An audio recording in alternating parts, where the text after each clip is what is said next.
Hello student, welcome back to our channel. आज हम पढ़ने वाले हैं nature of microeconomics. First chapter का ये थर्ड पार्ट है। आई होप आपने वो दोनों पार्ट देख लिए होंगे इससे पहले। अगर नहीं देखे हैं तो डिस्क्रिप्शन में लिंक मिल जाएगा, उनको जरूर देख लेना। चलिए आज का कॉन्सेप्ट शुरू करते हैं।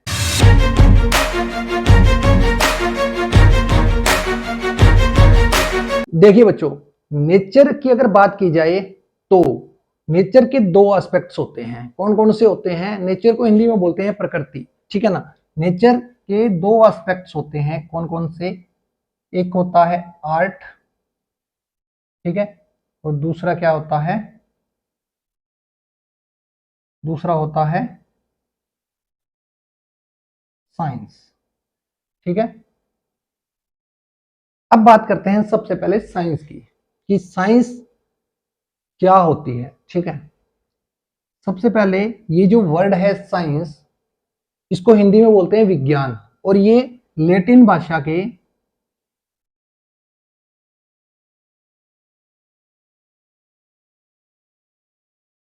भाषा के शब्द साइंटिया से लिया गया है, जिसका मतलब होता है टू नो, जिसको हिंदी में बोलते हैं जानना, ठीक है।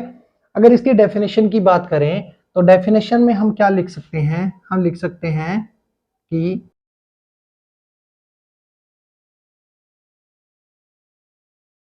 देखिए, विज्ञान क्या है? विज्ञान ज्ञान का वह क्रमबद्ध अध्ययन है जो किसी घटना के विषय में कारण और प्रभाव में पारस्परिक संबंध को दर्शाता है। यानी कि ये हमें बताता है क्या? कोज एंड इफेक्ट रिलेशनशिप को, शॉर्ट में बोले तो, ठीक है ना, कारण और प्रभाव, ठीक है, ये चीज को बताता है। फिर इसके बाद में बात करते हैं कि अर्थशास्त्र एक विज्ञान है या नहीं है, ठीक है। तो अर्थशास्त्र क्या है, विज्ञान है या नहीं, इसके लिए हमें चार तरह के विज्ञान को पढ़ना पड़ेगा। कौन कौन से? सबसे पहला जो है वो है सोशल साइंस, देन उसके बाद में नेचुरल साइंस, फिर इसके बाद में पॉजिटिव साइंस, और फिर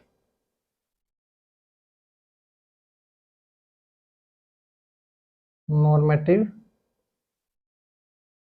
साइंस। क्लियर बात। सबसे पहले देखते हैं सोशल साइंस, कि अर्थशास्त्र एक सामाजिक विज्ञान है। क्यों है? क्योंकि यहाँ पर मनुष्य के धन संबंधी कार्यों का अध्ययन किया जाता है, इसलिए अर्थशास्त्र क्या है? एक सामाजिक विज्ञान है। दूसरी चीज, सामाजिक विज्ञान इसलिए है क्योंकि अर्थशास्त्र के अंदर जितने भी लॉ, थ्योरी, मॉडल होते हैं वो साइंस की तरह ही होते हैं, यानी कि उनको बनाने से पहले का प्रोसेस सेम होता है। जैसे साइंस में अगर किसी थ्योरी को बनाया जाता है या किसी लॉ को डेवलप किया जाता है तो उससे पहले कुछ स्टेप्स होते हैं, वही स्टेप्स हम अर्थशास्त्र में किसी थ्योरी को बनाने से पहले जो है फॉलो करते हैं। सबसे पहला जैसे डाटा कलेक्शन, ठीक है। डाटा कलेक्ट करने के बाद क्या करते हैं? डिस्ट्रीब्यूट। फिर इसके बाद में क्या करते हैं? हम डिस्ट्रीब्यूट के बाद में एनालिसिस करते हैं डाटा का, और फिर क्या करते हैं? यहाँ पर हम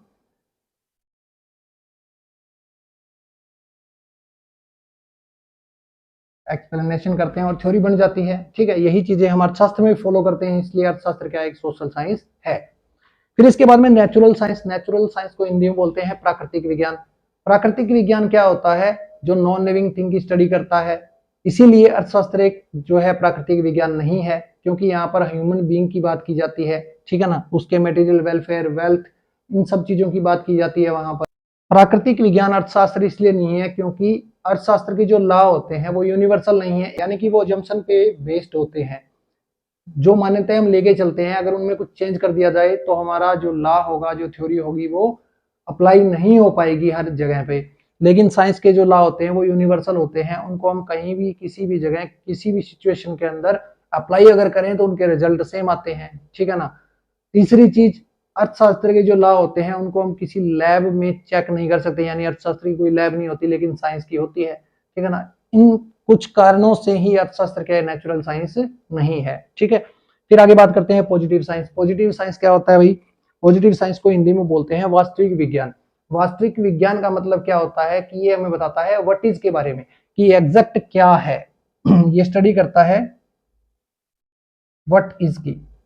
ठीक है, तो अर्थशास्त्र के अंदर भी हम जो है व्हाट इज की स्टडी करते हैं, जैसे जनगणना से संबंधित डाटा हो गए, या फिर ग्रोथ रेट हो गई, जीडीपी हो गई, पर कैपिटा इनकम हो गई, पॉवर्टी लाइन हो गई, ठीक है ना, एम्प्लॉयमेंट हो गया। ये सारी चीजें जो है अर्थशास्त्र में हम बिल्कुल एग्जैक्ट डाटा इसके बताते हैं। अगर उनमें हम कुछ गड़बड़ करेंगे तो उन डाटा को चेक भी किया जा सकता है, उनकी जांच भी की जा सकती है, यानी कि वो सत्य है या नहीं है। तो अर्थशास्त्र इसी कारण से क्या है, एक पॉजिटिव साइंस है। फिर इसके बाद में है नॉर्मेटिव साइंस। नॉर्मेटिव साइंस का मतलब होता है आदर्शात्मक विज्ञान। आदर्शात्मक विज्ञान हमें क्या बताता है, ये जैसे पॉजिटिव साइंस स्टडी करता है व्हाट इज की, तो ये स्टडी करता है व्हाट ought to be, यानी क्या होना चाहिए, या व्हाट शुड बी कह सकते हैं इसको, क्या होना चाहिए। जैसे साइंस में क्या होना चाहिए की स्टडी की जाती है किसी थ्योरी के बेस पे, उसी प्रकार अर्थशास्त्र में भी जो है आदर्शों की बात की जाती है, यानी कि अर्थशास्त्र हमें सुझाव देता है किस प्रकार के, कि बेरोजगारी कम होनी चाहिए, जीडीपी बढ़नी चाहिए, पर कैपिटा इनकम बढ़नी चाहिए, ठीक है ना, रोजगार बढ़ना चाहिए। ये सारी चीजें हम अर्थशास्त्र के अंदर पढ़ते हैं। ठीक है, तो ये कॉन्सेप्ट रहा नेचर का, कि साइंस अर्थशास्त्र है या नहीं है, वो हमने पढ़ लिया। इसके बाद में बात करते हैं आर्ट की। ठीक है, जैसे साइंस का मतलब होता है जानना, उसी प्रकार आर्ट का मतलब क्या होता है, करना। यानी अगर मैं इसको डिफाइन करूं तो इसका मतलब होगा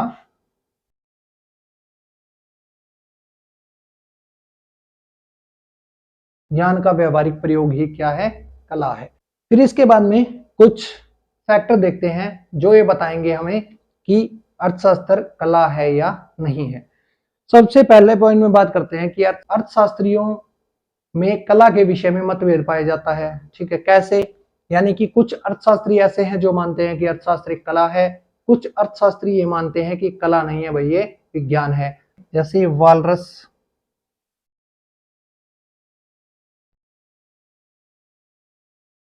ब्रूनो, रोबिन्स, ये अर्थशास्त्री कहते हैं कि अर्थशास्त्र एक कला है। ठीक है, इनके अलावा मार्शल हो गया, सैमुअलसन के अलावा पीटरसन हो गया, पिगू, ये अर्थशास्त्री कहते हैं कि अर्थशास्त्र एक कला नहीं है, अर्थशास्त्र एक विज्ञान है। ठीक है, यानी अर्थशास्त्रियों में मतभेद पाया जाता है। कोसा की डेफिनेशन है कि जहां पर 6 अर्थशास्त्री होते हैं वहां 7 मत होते हैं। फिर इसके बाद में अर्थशास्त्र कला है क्यों है, उसके लिए बात करते हैं। तो देखिए, विश्व की जो अधिकांश समस्याएं होती है वो आर्थिक होती है। ठीक है ना, आर्थिक समस्याएं होती है। उन आर्थिक समस्याओं का सॉल्यूशन करने के लिए हमें अपने नॉलेज का प्रैक्टिकली यूज करना पड़ता है, और नॉलेज का प्रैक्टिकली यूज ही क्या कहलाता है, कला कहलाता है। इसलिए अर्थशास्त्र एक कला है। नेक्स्ट पॉइंट है कि अर्थशास्त्र के ज्ञान को अगर हम व्यवहारिक रूप में प्रयोग करें तो उससे क्या होगा, जो लॉ है, थ्योरी है, मॉडल है इकोनॉमिक्स के, उनकी सत्यता की जांच हम कर सकते हैं कि वो सही है या नहीं है। ये सारा काम कैसे कर सकते हैं, क्योंकि हमारे पास नॉलेज है, और हम उस नॉलेज को प्रैक्टिकली जब यूज कर लेंगे तो हमारे पास सॉल्यूशन होगा, रिजल्ट होगा कि ये जो पर्टिकुलर लॉ है या थ्योरी है जो सही है या नहीं है। ठीक है ना, तो इस वीडियो के अंदर इतना ही, मिलते हैं नेक्स्ट क्लास के अंदर। ये माइक्रो इकोनॉमिक्स का फर्स्ट चैप्टर यहाँ पे क्लोज होता है अपना। इसके बाद में नेक्स्ट चैप्टर को शुरू करेंगे। आई होप आपको ये कॉन्सेप्ट समझ में आया है।